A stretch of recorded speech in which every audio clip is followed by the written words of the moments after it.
Two frequency bands that were blocked out were those of the 8th dimension and those of the 12th dimension.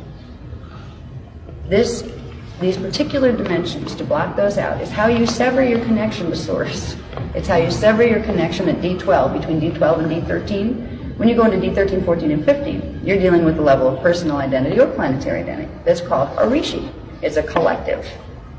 Well, the avatars of the Elohim family that decided they didn't want to have to listen to anybody anymore about the law of one, disconnected themselves at D12, and then they disconnected themselves from something called the monadic imprint. It's connected to D8, and it goes through into the ascended levels, into something called the monadic imprint, which is the original imprint of your God seed pattern, your first individuation from Source. The way they created independence for themselves, where they could become creator gods and make their own little legions and their own little universes, was by severing the 8th and the 12th dimensional frequencies out of their consciousness, out of their morph field, out of their DNA. They have 10-code DNA because of it.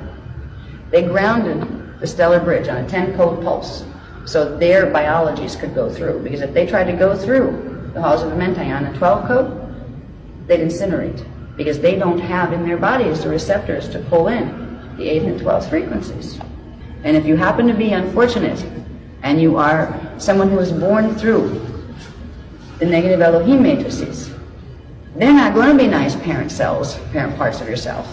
They're not going to tell you the whole lineup so you can grow up and re-expand to be them. They're stuck in time because they severed their connection to their own higher parts. They can't expand.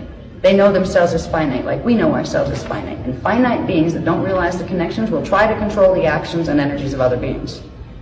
They will try to control their children. They use their children as a means to create dominion and also to suck energy off planets down here so they can be continually self-sustaining.